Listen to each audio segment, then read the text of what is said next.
Hace poco fue la fiesta del Gauchito Gil, ¿viste? Colgaron de los pies y un indio lo degolló. El 8 de enero. ¿Cómo convoca? Eso me impresiona cada año la cantidad de gente que es devota. Y va creciendo, ¿eh? Puede ser que va creciendo la cantidad de gente. Sí, yo creo que sí. Cada vez tiene mayor difusión incluso. Porque la pregunta es ¿por qué los santos populares que seguramente sin conocer, muchos sin conocer ni siquiera la historia ni quién fue, sin que haya ningún registro oficial incluso, es todo memoria colectiva, pero son cada vez más convocantes? Bueno, eso es algo que a mí me llama mucho la atención de los santos populares, es justamente esta característica, ¿no? De que no es que está institucionalizado y vos no lo aprendés de ningún otro lado más que la memoria colectiva, que la tradición oral. Porque no es que a vos en la escuela te enseñan sobre el Gauchito Gil o te enseñan, o en la iglesia te lo inculcan, porque no está oficializado. El Gauchito Gil no es un santo católico. Bueno, incluso hay santos que sí fueron beatificados y no tienen tanta convocatoria como el Gauchito Gil, por ejemplo. Sí. Hace que los santos populares comparten algunos elementos con la sociedad, justamente con la masa popular, por decirte así. Dicen que hay 3 características que son fundamentales de un santo popular. En primer lugar, es la proximidad que hay entre la vida de quien fuera ese santo ahora popular y el individuo que cree, ¿no? Por ejemplo, por decir de los santos populares, generalmente tienden a ser de la misma, del mismo sector social que uno que cree. Se sienten identificados porque tuvieron una vida similar, o una realidad similar. Claro, atravesaron una realidad parecida, o quizás, bueno, no sé, fue pobre como yo, sufrió mucho en la vida como yo, o le pasaron ciertas cosas que quizás yo me siento identificado con eso, ¿no? Como que hay ahí algo de una identificación del individuo que cree. Otra de las características tiene que ver con el momento de su muerte también. Generalmente puede ser una muerte o violenta, como es el caso de Gauchito Gil, o una muerte inesperada. Sobre todo ¿Como inesperada por la juventud? Y sobre todo en el umbral de la juventud, ponele. Y otro de los elementos que también, bueno, es el más importante para mí, es el milagro, ¿no? Es el acto que realiza ya después de la muerte. Claro, que eso en definitiva lo que más trascendencia les da sería eso. Los milagros que hicieron después, o que incluso siguen haciendo. Claro. O los favores que la gente le pide, o la protección.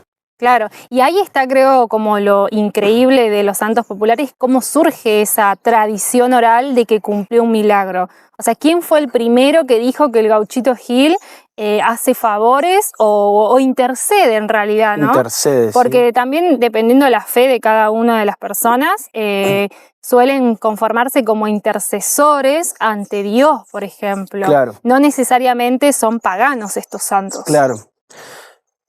Me quedé pensando en esas 3 condiciones que vos decías, y el Gauchito Gil las cumple a las 3. Recontra. Primero porque, bueno, Gauchito era un peón de campo, por eso de ahí viene lo de gaucho.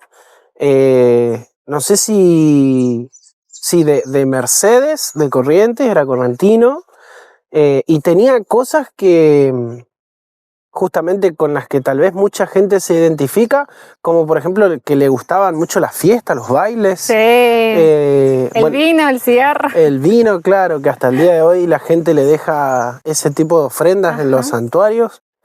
Y era devoto de, o sea, una de sus fiestas preferidas era la de San Baltasar. Exactamente, San Baltasar. Pero también era devoto de San La Muerte. De San La Muerte, claro. Y por eso es que en algunos lugares vos vas a encontrar el santuario o la gruta del Gauchito Gil y al lado el de San La Muerte.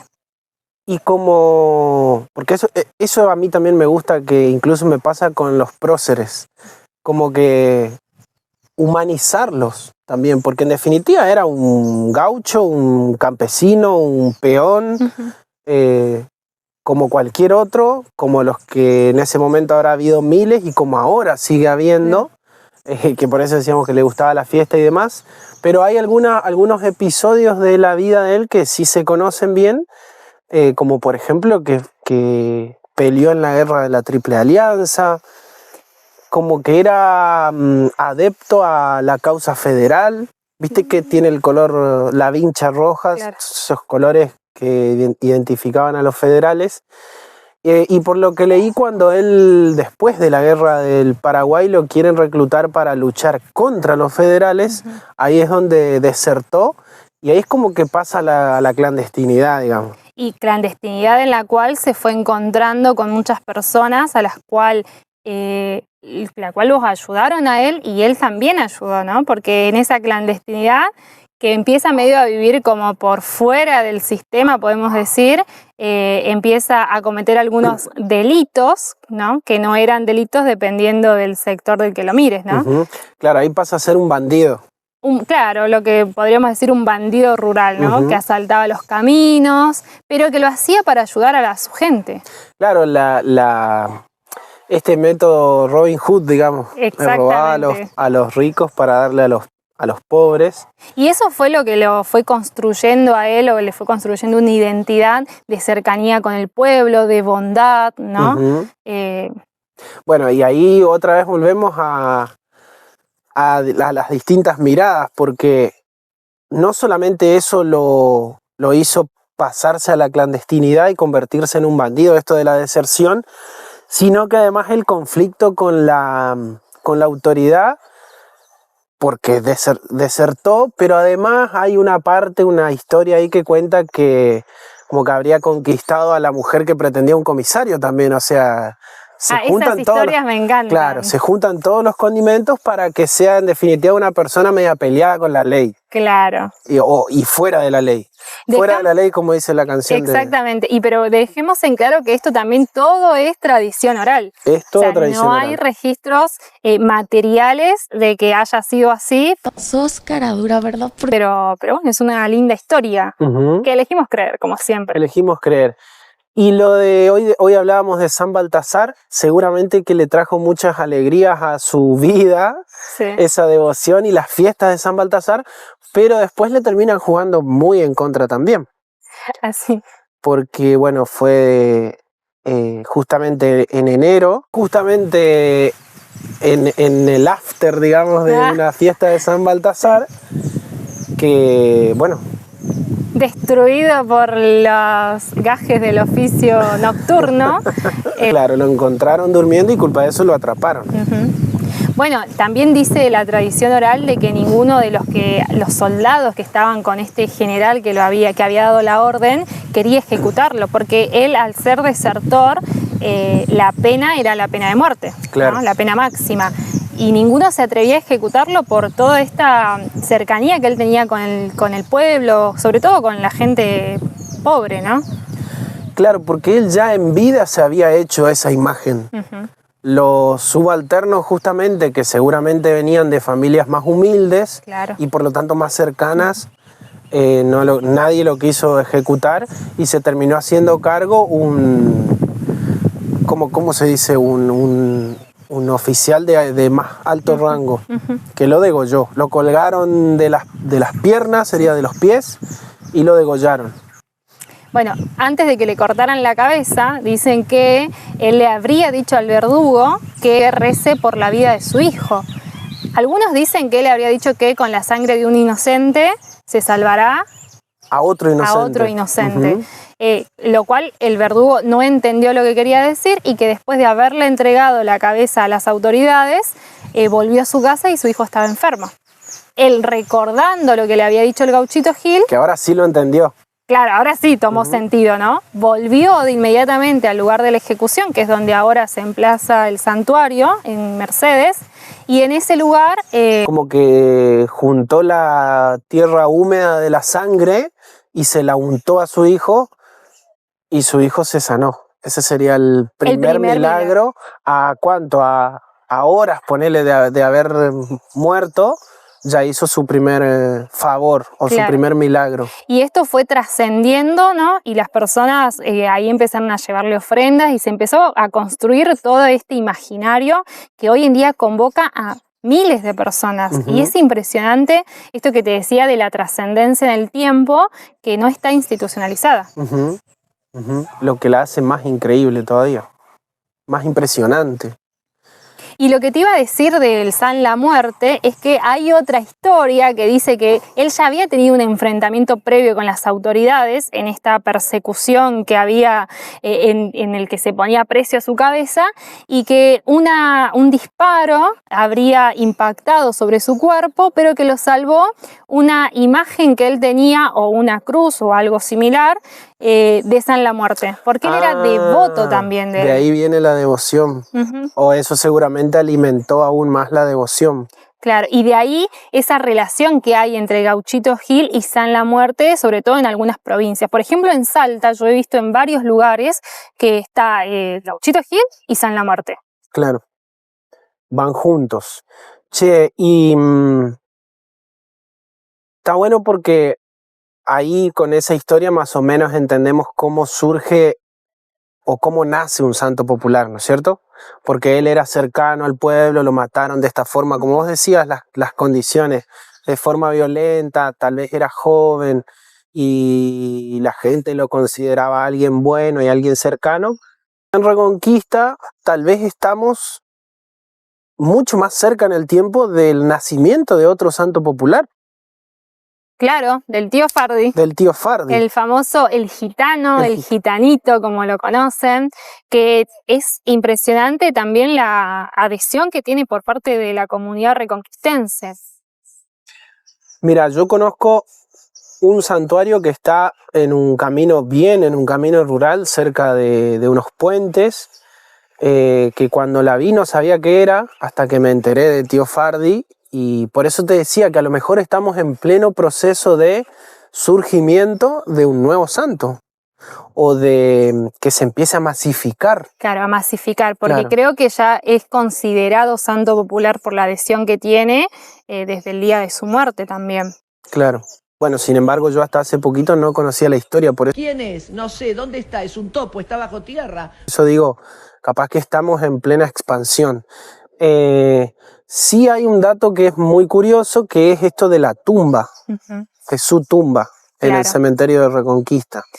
La particularidad que tiene la tumba, en realidad son dos. Primero, que llama la atención. Si vos pasás por ahí cerca te va a llamar la atención porque está completamente llena de cintas. Cintas, tipo cintas bebé, esas cintas de tela que le atan las personas, cintas rojas, con nudos que representa como el favor o la promesa, digamos, que se le pide o que se le hace a Fardi. Pero eso viene de la tradición de los gitanos. Sí, o sea, como todo santo popular, el origen en realidad, viste, es incierto, ¿no? Porque Sí. no hay nada escrito y es todo memoria colectiva que ya lleva más de 100 años en vigencia, porque tío Fardi falleció en la década del 20, de 1920. Entonces hay como toda una construcción también de su historia que en definitiva es incierta. Pero lo interesante de tío Fardi es que hay mucha gente que cree, y sobre todo los estudiantes. Los estudiantes, Sí. o sea, vos podés encomendarte a Fardi cuando tenés un examen, ¿eso es lo que hacen? Claro, sí, hay mucha gente y muchas historias en referencia a los favores que le piden.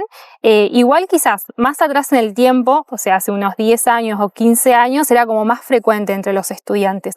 De hecho, dicen que en el cementerio se sabía encontrar como pilas de carpetas, porque los estudiantes iban, rendían y después le llevaban como la carpeta a Fardi, ¿no? Ah, la ofrenda sería la carpeta. ofrenda. Yo me imagino ahí Fardi teniendo que leer, no sé, química, pero yo qué hice diciendo. Pero bueno, también favores en relación a la salud o al trabajo. O sea, hay muchas cuestiones que tienen que ver con esta fe que la gente deposita en el santo como intercesor, ¿no?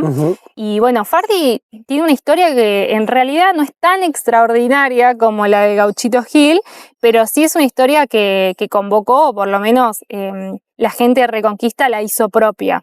Él pertenecía a una comunidad gitana que se asentaron en Reconquista, y él era una persona, dicen que muy carismática, que apenas llegó empezó como a darse con mucha gente, ¿viste?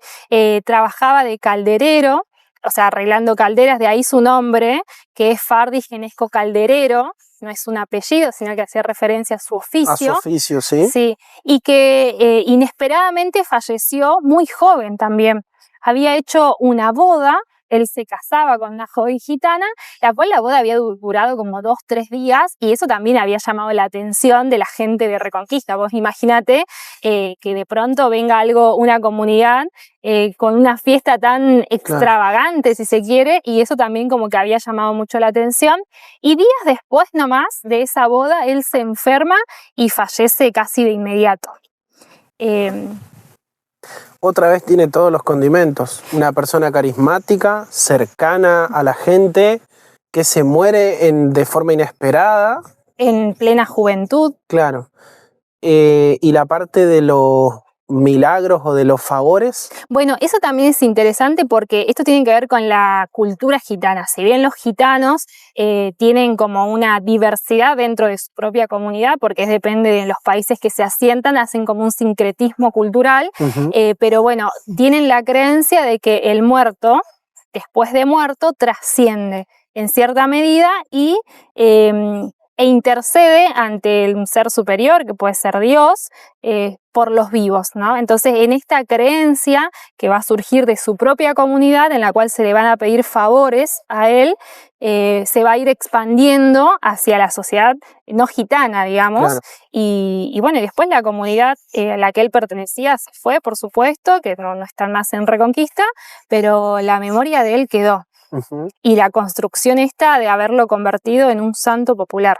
¿Y lo de la tumba cómo es entonces? Porque la tumba está al revés, ¿viste? En referencia a las otras tumbas que están ubicadas en el mismo lugar. Pero O sea que mira para el otro lado. Bueno, ¿cómo sería que está al revés? Todas las tumbas están mirando para un lado, digamos, y solamente la de él está Mirando para otro lado, digamos, porque también tiene que ver con la tradición gitana, que el cementerio lo respetó, que tiene que ver con estar frente a la estrella del alba, que es lo que nosotros conocemos como el lucero del alba, que es Venus, ¿no? El planeta Venus, el que más brilla o el que aparece primero. Y que se lo ve en estas noches, por lo menos, se lo ve al oeste. O sea que las tumbas del cementerio todas están con el frente hacia el este, y la de Fardi hacia el oeste. Puede ser. Esto representa el ascenso del alma, ¿no? Claro.